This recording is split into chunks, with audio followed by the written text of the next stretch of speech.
Welcome, everybody. Thank you for joining. I really appreciate you for coming and joining us today. Today we are talking about buying and selling real estate. Buying made simple. We've moved a little bit today. Usually we're in front of our backdrop right here for Precision Home Group. Made that corner. Got this nice big whiteboard up on the wall. Until we get an easel, we are going to be utilizing this whiteboard right here. So this is Matthew Lindsay with Precision Home Group. I am coming to you today to talk to you about buying made simple. You can find me on here, Facebook, Matthew Lindsay, and Precision Home Group, Instagram, YouTube. Follow, like, subscribe. You can also find me at precisionhomegroup.com, or feel free to give me an email at matthew@precisionhomegroup.com. So today, buying made simple, part 2 of 2. So last week we covered the first portion of the buying, pretty much the whole buying process for real estate. I had several people approach me, several people call in, direct message me asking, hey, I've never bought a place before, or it's been a while since I've bought before, so what do I need to do? What can I expect to happen during the process? So we will be going through here. Last week, we went through the first 2. So buying made simple, what is the first step we went through? The first 2 steps, as you remember from last week, are interchangeable. And we'll talk about that for a second. The first one is going to be getting pre-qualified. Now, pardon spelling and my handwriting. I do a lot of typing. So getting pre-qualified. So getting with pre-qualified is going out and finding the lender, the mortgage lender, the bank, the credit union, whoever you're going to use to get pre-qualified, whoever you're going to use to pretty much give you a loan to buy a home. That is going to be one of the first 2 steps. And like I said, these are interchangeable. What you need to do before you can go buy any real estate is you need to know how much real estate you can buy. Because if you don't know how much you can buy, you waste a lot of time maybe shopping for something you can't afford. Not only are you wasting your time, but you're wasting others. You get down the line and you find out you can't afford something, it's a bad day. So first thing is you got to find a trusted lender. You got to find somebody who's willing to write a loan for you. So, and as I said, the first 2 steps are interchangeable. The second one is going to find yourself a realtor. And like we said, we're going to call this a buyer consult. What a buyer consult is, try to get out in front of here. What a buyer consult is you found a realtor. You found someone you want to work with. And now you're going to go and you're going to sit down with them. You're going to go over the expectations, what this process is going to be. They're going to let you know what everything's going to be. You know, you're going to start with the hey, have you gotten pre-qualified? And let you know, hey, here's the points in time that you're going to have to put money down during this transactions. They're going to lay everything out. They're going to give you a roadmap. And they're going to pretty much do some fact finding here. They're going to figure out what it is you're looking for, where to look for you, and how to best utilize the time that you have available for tours and stuff like that. This is where their worth comes out. You don't want to be chasing down every single piece of property that you might have some interest in. You want someone that's going to do some research for you and find out, hey, what is the best thing for you as the client, right? So that is what the buyer consult is. Now, as I said, the first 2, and this is still just a recap, guys, the first 2 are interchangeable. Why? Because these 2 people have relationships, right? So as working with a buyer, as a realtor, I'm going to have lenders that I've worked with in the past, and I have great relationships. I've had lenders who do go above and beyond for my clients, who have treated them well. I have people that I, just have great working relationships that I could point you to. So if you aren't pre-qualified, you don't know what to do, but you've gotten in contact with me, then we can send you over to the correct lender. Maybe they have certain loan types that could benefit you. Maybe they have grants that could benefit you that you wouldn't know of if you didn't talk to the realtor first. Obviously, there's lenders out there, and they have a vast and wide knowledge of the different loan types and programs out there. but they might not know the whole situation. So, if you come to the realtor first, they'll help you get pre-qualified and vice versa. Number 3. So what we're going to do is we are going to identify, I'm going to jump over here real quick. Identify, research, tour. Big step there. Identify, research, tour. Again, pardon my handwriting. So what we're going to do in the buyer consult is we're going to help you guys identify what it is you're looking for. We're going to dig into the heart of it and figure out, hey, what's going on? What is it that you're looking to do? Are you looking to just move into a home and be comfortable, and that's awesome, and that's what you want? You want to provide that for your family. Maybe you have a family of 5, you need some extra rooms, some bedrooms, maybe a yard to play. Maybe you're just looking for maybe a condo downtown, and it's just you, or maybe it's you and a significant other. Or maybe you're looking to start that investing. Maybe you're looking to get into something multifamily, 1 to 4 units, use residential loan for that. This is where we really do our fact finding, identify what it is, why you are here, why you are looking at real estate, and then try to identify what it is that fits your needs. So after we've done the identifying, what we're going to do is we're going to do the tour. We're going to also identify the different properties that fit your needs, that you want to go check out. They're in your price range, they're in the location you want to look for, and they're the right type of real estate that you are looking for. So once it hits all 3 of those, we find, hey, which ones fit your parameters? We set up a tour, we set up a time, we go and we look at all these properties after we've looked at all the pictures and all the information on the MLS and things like that.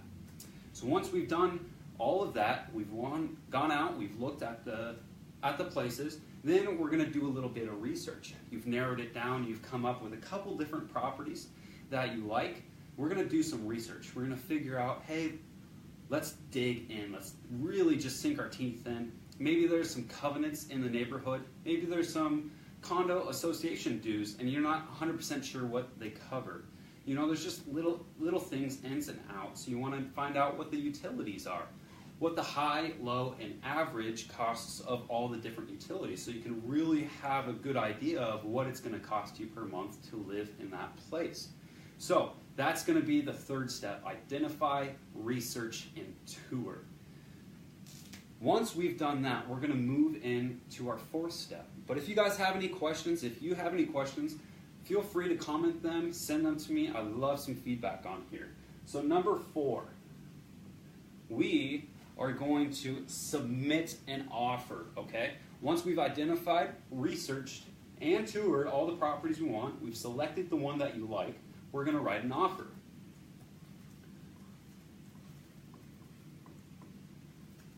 Offer. Now this is an exciting time, right? Because you found the property you really want. You're just really excited. You've fallen in love with it. And now you're like, it's time to write an offer. It's all coming together. This is awesome, right? Well, this is also where a lot of deals fall apart, right? Well, it's not even a deal yet because it hasn't gone through negotiations. It hasn't gone through the offer. But what I find personally is that a lot of clients get too personally attached to the property even before we have an accepted offer. So I want to warn you guys against this. Don't get too attached to the property until we're in contract and we're probably about to ready to close, because at any point in time, this contract can and will fall apart. So just keep that in mind. Okay, so as we're writing the offer, what's going to happen? 1, this is the first negotiation. Now there's going to be a couple different negotiations through this contract period. The first one is going to be on price. It's going to be on terms of the contract, things like length of the contract, when certain things need to be done, and items like that. So we're going to, offer a certain price. We're going to ask for maybe a certain amount of closing costs that they help cover. We want it to be done in, kind of industry average up here is about 30 to 45 days to close a property in Anchorage right now. It's a bit longer than some other places. So we're going to put in there, this is where we select the title company we're going to use. This is where we select the home inspectors we're going to use, and things like that. We let them know what's going to happen, and it's pretty much building a timeline out. So that's the offer. When we submit this offer, that's going to be one of the first times where you bring money as a buyer, you bring money to the table. Now, what is that money that you're going to bring to the table? That's called earnest money. So let's write that in here, earnest money. Now, earnest money is typically going to be, depends on the transaction, but it's typically going to be about 1% of your offer price. So when you submit this, you're going to put some money down, 1%. So if it's $100,000, you're going to put $1,000 down, and you're going to submit that with the offer.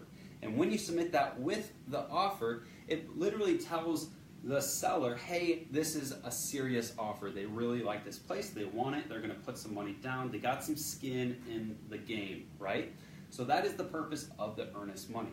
Now, if this offer comes to fruition, it closes, and no contract is broken during this process, this earnest money is going to go towards your down payment. With your down payment, it's going to depend on the loan type that you have, the lender you have, and that's kind of a lender question. There's different loans, you could have anywhere from 3%, 0%, up to, 20, 25% down. It really depends on your loan, okay?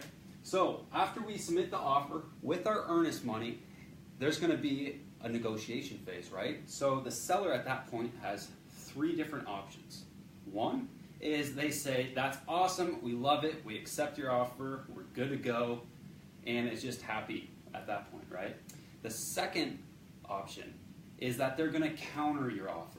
They're going to say, hey, we want to work with you, we like your offer, however, we just don't like some of the terms on it. So at that point, they're going to say, hey, maybe ask for a little bit more on the asking price, maybe a little bit less on the closing costs. Maybe it's just the length of contract. Maybe they need some more time to do the repairs. There's lots of things that they can counter on. So if you get a counter offer, don't worry. It happens all the time. It happens more often than not, believe it or not. So when you get a counter offer, just go through it, read what they're actually countering on, and know that it's just part of the negotiations. Don't worry. The third option that the seller has is actually to decline the offer. They're going to say, we don't want to negotiate over this, and we don't accept it. So at this point, we decline to even write you a counter. You don't want this. So at times, when this happens, there could be a couple different things going on. Maybe you offended them with a very low offer. I've seen that happen. Maybe there's multiple offers, or maybe they've already accepted an offer, it's just they haven't let you know, or they haven't designated that on the MLS. So there's several different options why they would do this. So we have offer and earnest money. In our case, if we went through all these steps, we submitted an offer, we submitted the earnest money, and everything is good to go, we've made it through, they've accepted our offer, maybe we've countered, maybe they haven't, what is the next step? We're going to go into, let me write this out here, due diligence. What does this diligence, spelled incorrectly, what does this mean to you? What does this mean to the seller? This is the research. You're going to go in there, you're going to do all your different research on the property. Depending on what type of property you have, depends on the due diligence. The first thing that's going to happen is you're going to have your home inspector come in and inspect the home. This is going to be the second time that you have to, as the buyer, have to bring money to the table. And what I mean by this is you got to pay this inspector to come in and check the property out.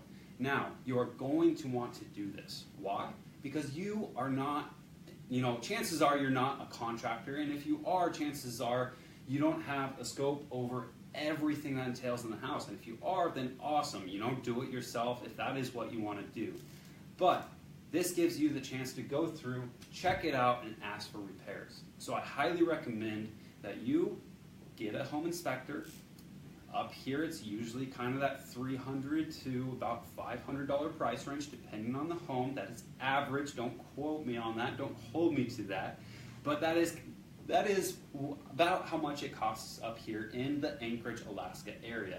So what you're going to do is you're going to go ahead and send the inspector in. They're going to go in, they're going to inspect the whole home, and the next day they're going to give you a package. Inside that package is going to be the home inspection report. It's going to cover everything from plumbing. It's going to cover electrical. It's going to cover your, the flooring. It's going to cover the walls. It's pretty much attic to foundation, inspection of everything, and they're going to let you know, hey, this is what we recommend to be repaired, this is what should be repaired, and these are some of the systems in the house that are in very dire need and would immediately go out if you did not repair or replace them. So it's got different levels in the inspection report. Once you get that back, what you can do is you submit that to the other side, you submit that to the seller gets a copy of that, and then you ask the seller for certain repairs. You go through that list and say, hey, I want, maybe there's 15, and you say, hey, I want 1, 3, 7, 8, 9, 10, and 15 items. You just let them know. We're getting a lot of frowny faces here. I don't like that. Let's get some more smiley faces. So when you get that inspection report back, you go through that negotiation phase, and you go through with the seller back and forth until you come in agreement on what it is that repairs are going to be done. I love the hearts. Thank you very much. So yeah, you're going to just negotiate over that. That's the second negotiation in this process. Now, once you get through the repairs, what's going to happen is you as the buyer are kind of going to take a step back on this transaction. At that point, the seller has, from that point until the end of that transaction, until the closing day, to finish those repairs, right? So we have the due diligence. What else is happening during the due diligence? Well, you as the buyer are also going to be having the lender be working for you on the underwriting of the loan. They're going to be taking care of that, prepping that, making sure it is fundable, and making sure everything can work out on that. But that's more of the lender. Realtor side of things, what's going to happen? Well, the seller and the buyer are working together to bring the due diligence forward, right? So what we have things, if there's a septic field, they're going to have a septic test. And you're going to get the results of that septic test. You want to make sure that it's clean. You want to make sure that it's been recently pumped. You want to make sure that it's in good operating order. If there's a well, you're going to get a well test. You're going to be able to see what kind of water is in there, if it needs filtration systems, if it needs anything else. What else are we going to see in here?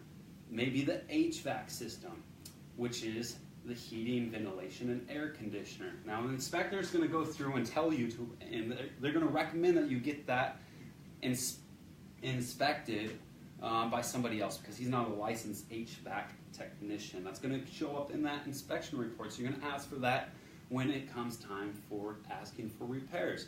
So there's lots of things that you're going to do during this due diligence, and pretty much to sum it all up, you're just going through every different system of the home.